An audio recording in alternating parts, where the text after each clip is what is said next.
काजूने पुन्हा एकदा प्रश्न केला. मग सांग, आपल्या घरी आई-बाबांच्या लग्नाचा एकही व्हिडिओ का नाहीये? कुठलंच अल्बम सुद्धा नाही. मनू थोडा विचार करून म्हणाली, नसेल तर काहीतरी प्रॉब्लेम झाला असेल यार. मग मनू उठली आणि एक पुस्तक हातात घेत म्हणाली, तू तुझं चालू ठेव, मला माझी कादंबरी वाचू दे. काजू पुन्हा एकदा गंभीर विचारात हरवून गेली.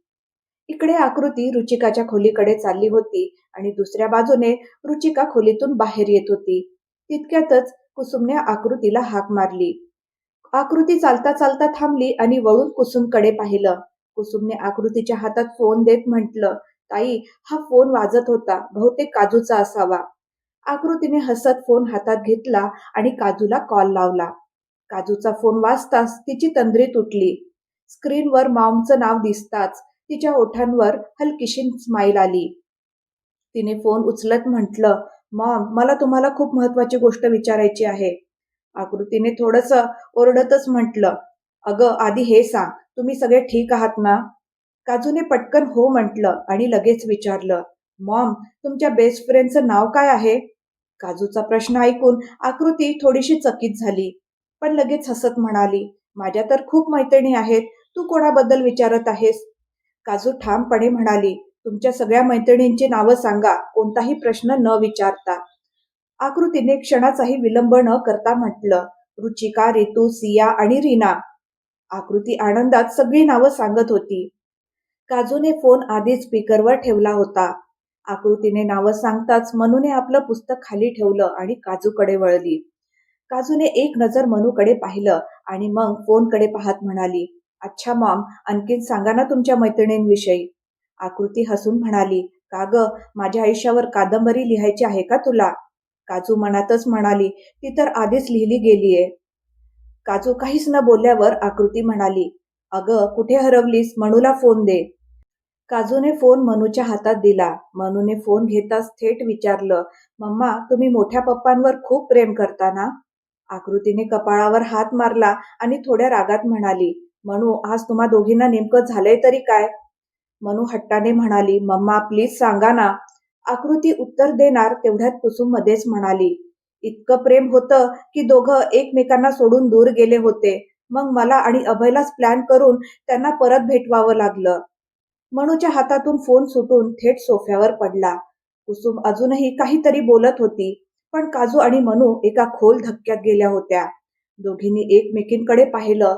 काजू हळू आवाजात म्हणाली, मी म्हटलं होतं ना, ही गोष्ट आपल्या मॉम डॅडचीच आहे. मनू काहीच बोलली नाही. तेव्हा काजू म्हणाली, यार, आपल्या आई वडिलांनी खूप काही सहन केलं आहे. मनू थोडा विचार करत म्हणाली, आपल्या घरात एकही फोटो का नाही, एकही अल्बम सुद्धा का नाहीये? काजू गप्प झाली. थोड्या वेळाने मनू म्हणाली, या सगळ्या प्रश्नांची उत्तरं फक्त मोठे पप्पाच देऊ शकतात. काजूने मान डोलावली. हो, पण हे सगळं आपण घरी गेल्यावरच कळेल, तोपर्यंत आपण काय करायचं? मनू उठली आणि भिंतीवर लावलेल्या एका फोटोकडे पाहत म्हणाली, तोपर्यंत आपल्याला जैनिल आणि मयूरची हिस्ट्री कळली पाहिजे. हे लोक नेमके आहेत तरी कोण? काजू विचारात पडत म्हणाली, माझ्या आठवणीनुसार जैनिलची आई कुठेतरी हरवलेली आहे. ज्या दिवशी जैनिलच्या भावाने त्याला मारण्याचा प्रयत्न केला होता, त्याच दिवशी तो म्हणत होता की तो लवकरच आपल्या आईला शोधून काढेल. मला वाटतं आपण जैनिलच्या आईबद्दल माहिती काढायला हवी. जैनिलचं घर इथेच आहे, म्हणजे त्याच्या आईबद्दलही आपल्याला इथूनच काहीतरी कळू शकतं. म्हणून होकारर्थी मान हलवली. तेवढ्यात पाहुणी त्यांच्या जवळ येत म्हणाली, राणीसाहेब तुम्हा दोघींना बोलवत आहेत. काजू आणि मनू पाहुणीसोबत निघाल्या. पाहुणी त्यांना राणीसाहेबांच्या खोलीत घेऊन आली. राणीसाहेब आधीच त्यांची वाट पाहत होत्या. दोघींना पाहून राणीसाहेबांनी प्रेमाने हसून म्हटलं, आम्हाला तुम्हा दोघींना काही भेटवस्तू द्यायच्या आहेत. काजू काही बोलणार होती तेवढ्यात राणीसाहेब म्हणाल्या, मला आशा आहे तुम्ही नकार देणार नाही. त्यांनी काही कपड्यांकडे इशारा करत म्हटलं, उद्या आमच्या इथे मोठी पूजा आहे. आमची इच्छा आहे की तुम्ही हे कपडे घालावेत. आम्हाला नको आहे की तुम्ही सगळ्यांपेक्षा वेगळ्या दिसाव्यात. आमची इच्छा आहे की तुम्ही आमच्या रंगात रंगून जावं. काजूने हसत ते कपडे घेतले. तेवढ्यात मनूने विचारलं, कसली पूजा आहे? राणीसाहेब थोड्या उदासपणे म्हणाल्या, उद्या आमच्या मोठ्या दिरांच्या आणि जाऊबाईच्या आत्म्याच्या शांतीसाठी पूजा आहे. मनूने मान खाली घालत म्हटलं, ओ आय एम सॉरी. राणीसाहेब म्हणाल्या, काही हरकत नाही. तुम्ही दोघीही उद्यासाठी तयार राहा. सकाळी लवकर पूजा सुरू होईल. मग राणी साहेबांनी काजूला काही वेगळे कपडे देत सांगितलं, हे जैनिलचे कपडे आहेत. काजूने ते कपडे घेतले. त्या पुढे म्हणाल्या, बेटा, जैनिलला पूजेसाठी बसायचं आहे. त्याला तयार करणं तुझं काम असेल. तुम्ही दोघंही पूजेत बसणार आहात. ते ऐकून काजू आश्चर्याने म्हणाली, पण आम्ही का पूजेत बसणार? राणी साहेबांनी काजूच्या गालावर हात ठेवत हळूच सांगितलं, कारण माझे मोठे दीर आणि जाऊ जैनिलचे आई वडील आहेत. हे ऐकून काजू 2 पावलं मागे सरकली आणि म्हणाली, पण जैनिलची आई तर. काजू पूर्ण बोलण्याआधीच राणीसाहेब म्हणाल्या, जैनीला वाटतं की त्याची आई जिवंत आहे, पण तसं नाहीये बेटा. काजूने आपल्या हातातलं सामान मनूच्या हातात देत राणीसाहेबांचा हात आपल्या हातात घेतला आणि म्हणाली, तो असं म्हणतोय म्हणजे काहीतरी कारण असेलच ना. कदाचित तो बरोबरही असेल. राणीसाहेब म्हणाल्या, आम्ही स्वतःच्या डोळ्यांनी त्यांच्या कारला जळताना पाहिलं आहे. काजू शांत पण ठाम स्वरात म्हणाली, कधी कधी डोळ्यांनी पाहिलेलं खरं नसतं. डोळेही फसवणूक करू शकतात. राणीसाहेब थोड्या दुखावलेल्या स्वरात म्हणाल्या, तूही जैनिलची बाजू घेत आहेस. आम्हाला तुझ्याकडून अशी अपेक्षा नव्हती. काजू म्हणाली, नाही, पण तुम्हाला जर खरंच वाटत असेल की उद्या जैनिल पूजेत बसावा तर तो नक्की बसेल. राणीसाहेब काहीच बोलल्या नाही. काजू मनूसोबत आपल्या खोलीत निघून गेली. म्हणून सामान बाजूला ठेवत म्हणाली, यार, तुला विचारायला हवं होतं ना, शेवटी जैनिलच्या आई वडिलांसोबत नेमकं काय झालं होतं? काजू कुठल्या तरी विचारात हरवून म्हणाली, जैनिलची आई जिवंत आहे मनू. मी स्वतः त्या मुलाच्या तोंडून ऐकलंय. मनू गोंधळून म्हणाली, कोणता मुलगा? काजू मनूजवळ येत म्हणाली, आठवतंय ना, एकदा माझं किडनॅपिंग झालं होतं, तोच मुलगा. आणि त्या दिवशी त्याने जैनिलला मारण्याचा प्रयत्न केला होता, तेव्हा तो जैनिलच्या आईबद्दल म्हणाला होता की ती आता त्याच्यासोबत नाहीये. मनू विचारात पडून म्हणाली, म्हणजे त्याची आई जिवंत आहे? पण मग हे लोक त्यांच्या आत्म्यासाठी पूजा का करत आहेत? काजूने डोकं धरत म्हटलं, हे सगळं काय चाललंय? माझं डोकं दुखायला लागलं आहे. मनू काजूला मिठीत घेत म्हणाली, काहीच होणार नाही, मी आहे ना. आपण दोघे मिळून हे सगळं कोडं सोडवू. काजू हलकीशी हसली. रात्री जेवण करून काजू आपल्या खोलीत आली. तिने तनूला कॉल केला, पण तनूने फोन उचलला नाही. काजू खोलीत इकडून तिकडे फिरू लागली. बराच वेळ झाला तरी मनूचा फोन आला नाही. म्हणून काजूने मीराचा नंबर डायल केला. रिंग जाताच फोन उचलला गेला. काजू लगेच म्हणाली, मीरा, कशी आहेस तू? समोरून रुचिकाचा आवाज आला. ती हसत म्हणाली, आधी तू सांग, तू कशी आहेस? रुचिकाचा आवाज ऐकताच काजू म्हणाली, आपण माझ्या मॉमला भेटलात ना? तुमचं मॉमशी बोलणं झालं ना? हे ऐकताच रुचिका थोडा वेळ शांत झाली. काजू पुन्हा म्हणाली, भेट झाली नसेल तरी चालेल, पण तुम्ही कुठेही जाऊ नका. रुचिका हसत म्हणाली, बरं, हे सांग, तुम्ही सगळे कुठे थांबले आहात? हॉटेलमध्ये की? काजू लगेच म्हणाली, आम्ही ना इथे एका मोठ्या हवेलीमध्ये थांबलो आहोत. तुम्हाला माहित आहे का, इथे खूप लोक आहेत. या मोठ्या महलात रंगीबिरंगी कपडे घालून लोक फिरत असतात, अगदी सिनेमासारखं. काजू उत्साहात सगळं सांगत होती. हे ऐकताच रुचिका पूर्णपणे शांत झाली. काजू हलो हलो म्हणत राहिली, पण रुचिकाकडून काहीच प्रतिसाद आला नाही. काजूने फोन कट करून पुन्हा कॉल लावायचं ठरवलं, तेव्हा तनूचा कॉल आला. काजू फोन उचलत ओरडली, कुठे भांडण करत बसली होतीस? इतकी बिझी कशी मिस झगडालू? काजू बोलतच राहिली, पण तनू अगदी शांतपणे ऐकत होती. काजू म्हणाली, काय झालं मिस झगडालू? कोणाशी हरलीस भांडणात की तुझी बोलतीच बंद झाली? तनू हळू आवाजात म्हणाली, तू माझ्यावर प्रेम करत नाही. काजू, मला रडू येत आहे, तू इथे ये ना यार. काजू आश्चर्याने म्हणाली, कोण करत नाही तुझ्यावर प्रेम? कोणाची एवढी हिंमत आहे जो मिस झगडालूवर प्रेम करत नाही? तनू रागाने म्हणाली, तू तुझी बडबड बंद कर. आत्ताच एक फोटो पाठवत आहे. त्या मुलीचा पत्ता काढ. मला वाटतं ती जैसलमेरलाच राहत असेल. ती नेमकी कोण आहे ते शोध. मला तिच्याशी भांडायचं आहे. काजूने वैतागून हात डोक्यावर आपटला आणि तनूला ओरडत म्हणाली, पागल आहेस का तू? तुझ्या या वेडेपणासाठी मी अजिबात फ्री नाही, समजलं? तनू काजूला गप्प करत म्हणाली, तू चूप बस, आता फोटो पाठवते, या मुलीला शोधून काढ. असं म्हणत तनूने फोन कट केला. काजूने फोन कानावरून खाली घेतला. तेवढ्यात तिच्या फोनवर तनूने पाठवलेला फोटो आला. ती फोटो उघडणारच होती, तेवढ्यात जैनिल घाईघाईने रूममध्ये आला. काजूने फोटो न पाहताच फोन बंद केला आणि जैनिलकडे गेली. जैनिलचे निळे डोळे आज लाल झाले होते. काजू त्याच्याकडे पाहत राहिली, पण जैनिल जणू कुठल्या तरी विचारात हरवलेला होता. ते पाहून तिने अचानक जैनिलला मिठी मारली. तो थोडा गोंधळला. त्याला वाटलं काजू काहीतरी तणावात आहे, म्हणून तिने असं केलं. त्यानेही तिला घट्ट मिठीत घेतलं. तेवढ्यात काजू हळूच म्हणाली, "तू ठीक आहेस ना?" जेनिलच्या थकलेल्या चेहऱ्यावर क्षणभर शांतता पसरली. तो हलकसं हसत म्हणाला, "म्हणजे मला रागात पाहून तू मला मिठी मारलीस, जेणेकरून मी तुझ्यावर राग काढू नये?" काजूने होकारार्थी मान हलवली. जेनिल म्हणाला, "मला वाटलं तू परेशान आहेस म्हणून तू असं केलंस."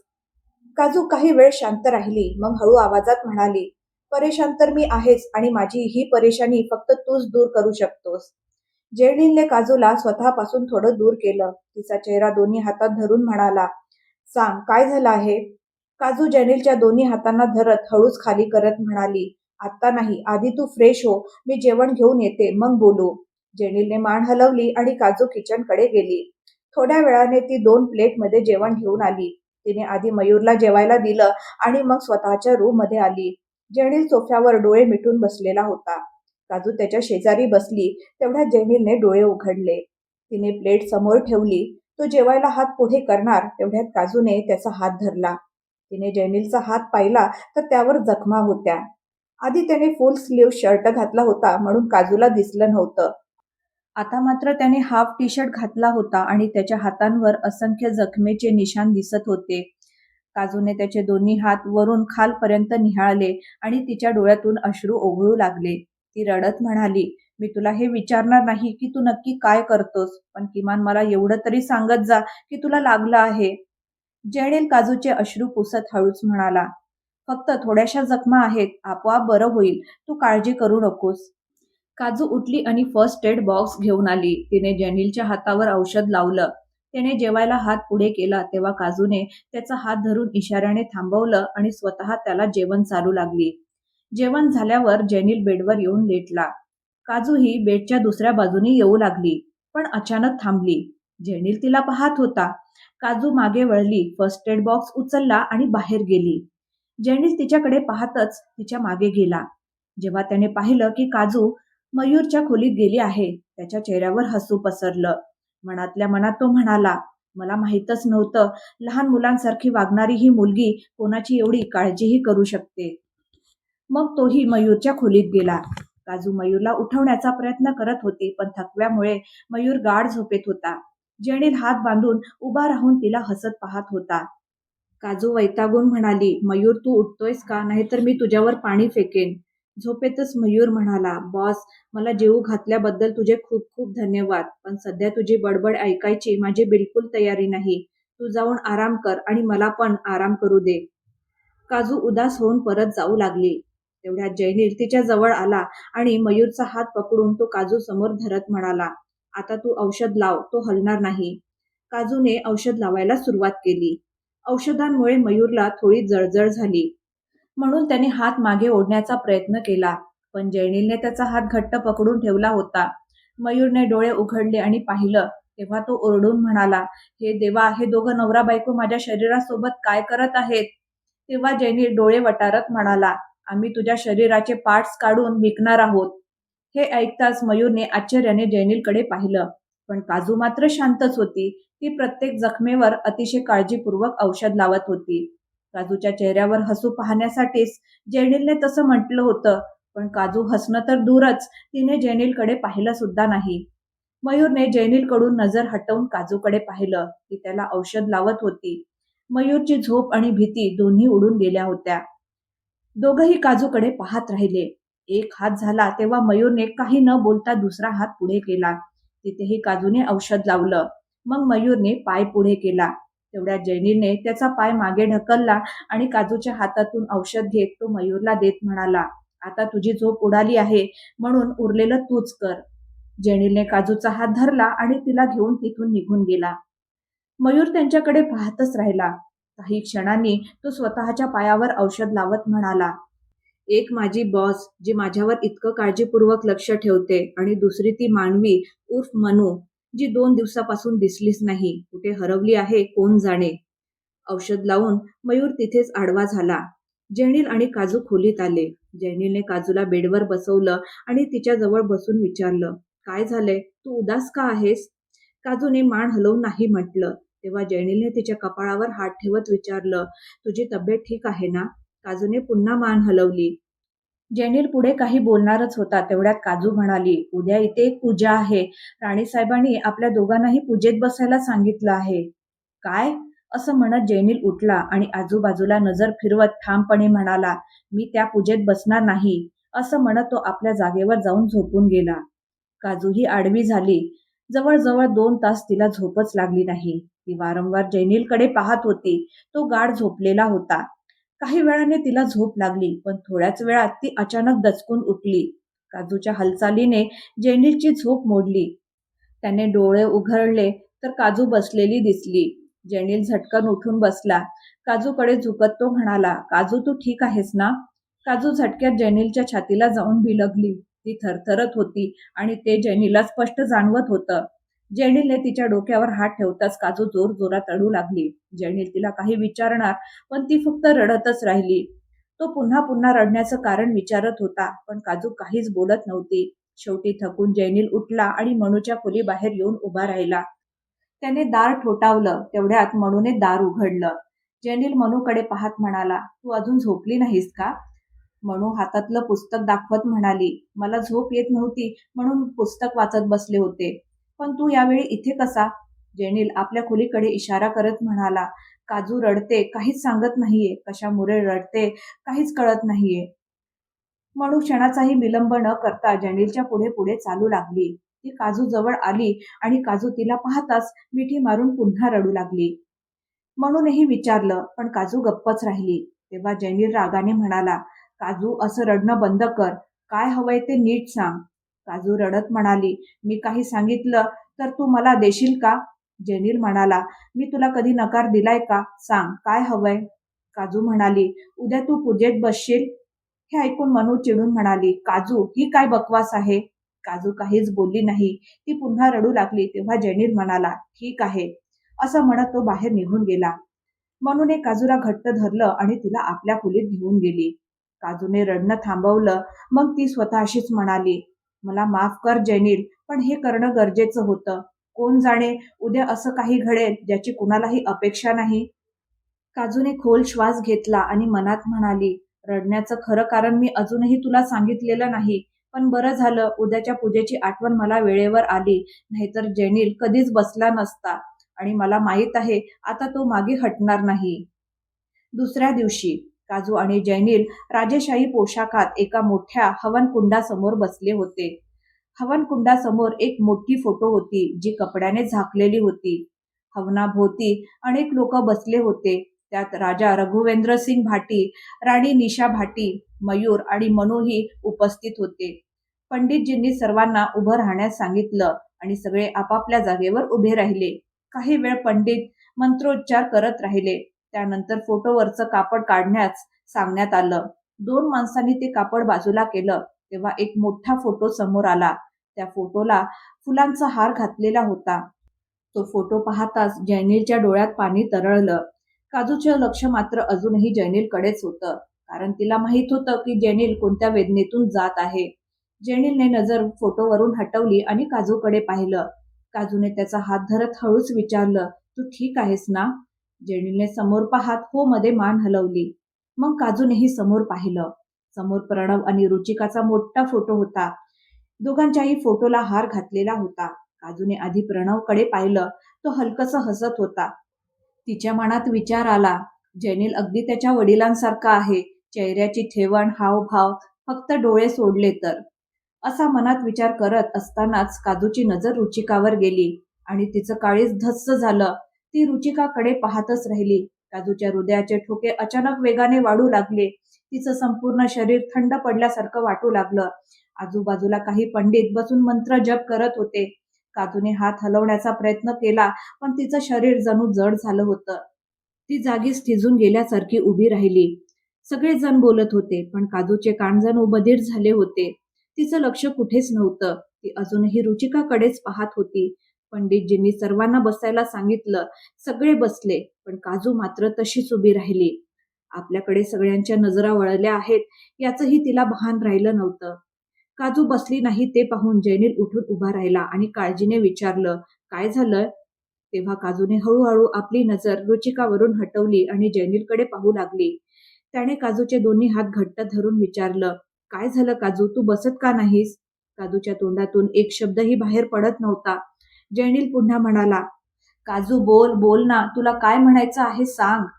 काजू काहीतरी बोलणार इतक्यातच तिच्या डोळ्यासमोर अचानक अंधार दाटून आला आणि ती बेशुद्ध पडली.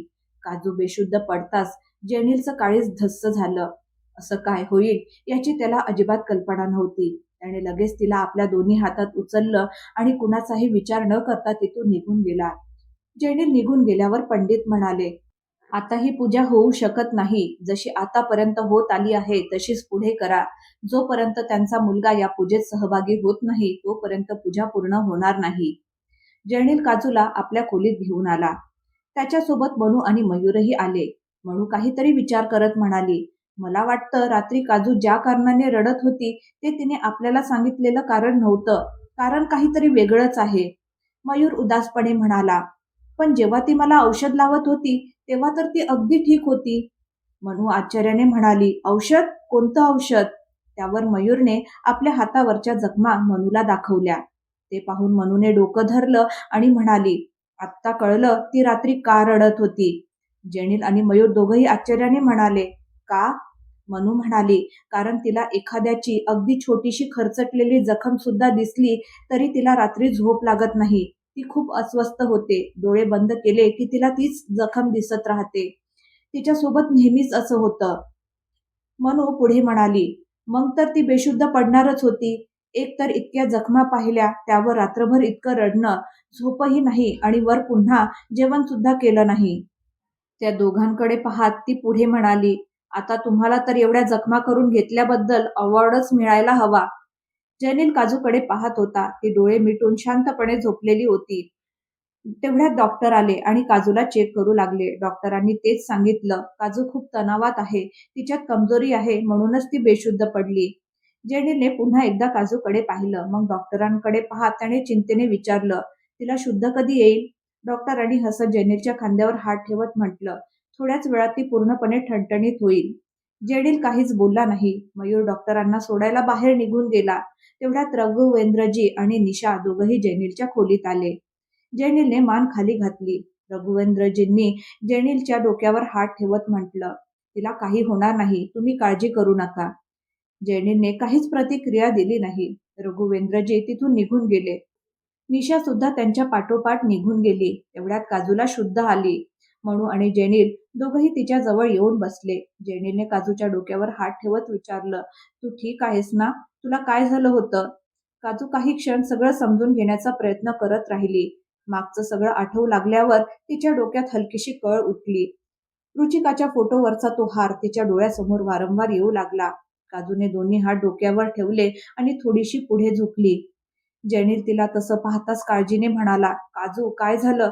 काय होतंय तुला? काजूने जयनीलकडे पाहिलं पण काहीच बोलली नाही. तेव्हा जयनीलने तिचा हात पकडत विचारलं, काय त्रास होतोय तुला? सांग ना. काजूने दुसरा हात उचलून बाहेरच्या दिशेने इशारा केला. जयनील, ते बाहेर, ते.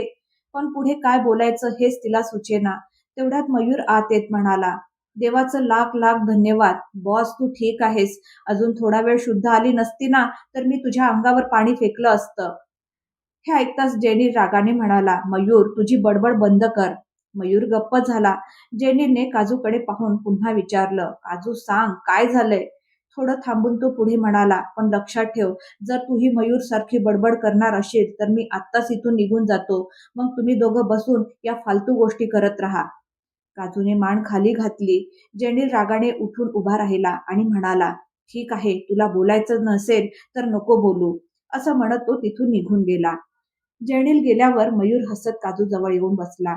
तिच्या खांद्यावर हलकसं थोपटत तो म्हणाला, बॉस, असं तोंड पाडून बसू नको. अगदी त्याच्यासारखी दिसतेस. काजूने प्रश्नार्थक नजरेने मयूरकडे पाहिलं. मयूर हसत म्हणाला, तोच, जो आताच तोंड फुगवून इथून गेलाय. काजू हलकसं हसली. तेव्हा मनू मयूरकडे पाहत म्हणाली, तुला नाही वाटत का तिला थोडा आराम हवा आहे? मयूर उठत म्हणाला, हो, अगदी बरोबर. तो वळून मनूकडे गेला आणि म्हणाला, तूही माझ्या सोबत ये, तिला आराम करू दे. मनू म्हणाली, अरे पण मला काजूशी बोलायचं आहे. मी आता तुझ्यासोबत येऊ शकत नाही. मयूरने लहान मुलासारखी जिद्द करत मनूचा हात धरला. चल ना, प्लीज चल. काजूनेही मनूला जाण्याचा इशारा केला. तेव्हा मनू मयूर सोबत निघून गेली. ते गेल्यावर काजूने मीराच्या फोनवर कॉल लावला, पण तिकडून कोणीच फोन उचलला नाही. थोडीशी चिडून काजू स्वतःशीच पुटपुटली, आता तर प्रत्येक क्षण 100 वर्षासारखा वाटतोय. ती पुन्हा म्हणाली, तनूला फोन करून बघते. मग काजूने तनूला फोन केला. तनूने फोन उचलताच विचारलं, तू फोटो पाहिलास का? त्या मुलीबद्दल काही कळलं? काजू एक दीर्घ श्वास घेत म्हणाली, तनू, मीराच्या खोलीत ज्या आंटी राहतात ना, त्यांच्याशी माझं लगेच बोलणं करून दे.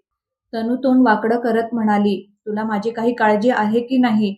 काजू आपला राग आवरत म्हणाली, तनू, मी जे सांगते ते कर.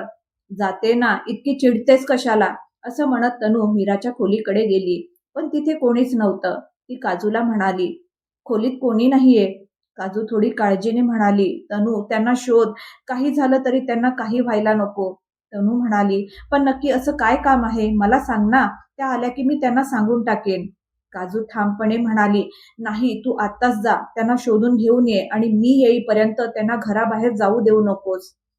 तनू काही बोलणार इतक्यातच मीरा तिथे आली. तनूने मीराला रुचिकाबद्दल विचारलं. मीरा म्हणाली, त्या बाहेर गेल्या आहेत, म्हणत होत्या त्यांना काही काम आहे, पण काय ते सांगितलं नाही. मीराचं बोलणं ऐकताच काजू झटकन म्हणाली, तनू, जा, जाऊन त्यांना घेऊन ये. तनू म्हणाली, जाते, पण तू त्या मुलीचा फोटो बघ आणि मला सांग की तू माझी मदत करशील की नाही, तेव्हाच मी तुझी मदत करीन. काजू घाईघाईने म्हणाली, हो माझी आई, मी नक्की मदत करीन, आता तू जा पटकन. तनूने फोन कट केला. काजू दोन्ही हात जोडत म्हणाली, हे देवा, आता जैनीला त्याच्या आईपासून दूर करू नकोस. पुढे काहीही झालं तरी चालेल, पण मी जैनीला त्याच्या आईशी नक्कीच भेटवणार. तिने डोळे मिटले. क्षणभरातच तिने डोळे उघडले आणि फोन उचलून तनूने पाठवलेला फोटो पाहू लागली. फोटो पाहून ती मनात म्हणाली, ही मुलगी नक्की कोण आहे? पण आता हिला शोधायचं कुठून? ही तनू ही ना नेहमी काही ना काही भानगड करून ठेवते. इकडे तनूने पटकन आपली बाईक काढली आणि बाहेर निघाली. तनूने रस्त्यावर रुचिकाला शोधायला सुरुवात केली, पण तिला ती शोधणार तरी कुठे? तनू मार्केटकडे गेली. काही वेळ इकडे तिकडे फिरल्यानंतर तिला रुचिकासारखी दिसणारी एक बाई दिसली, पण तनूने रुचिकाचा चेहरा कधी पाहिलेलाच नव्हता. ती स्वतःशीच पुटपुटली, आता कसं कळणार की हीच ती आहे की नाही? ही काजू ही ना माझ्याकडून काय काय करून घेते. असं म्हणत तनूने काजूला फोन लावला.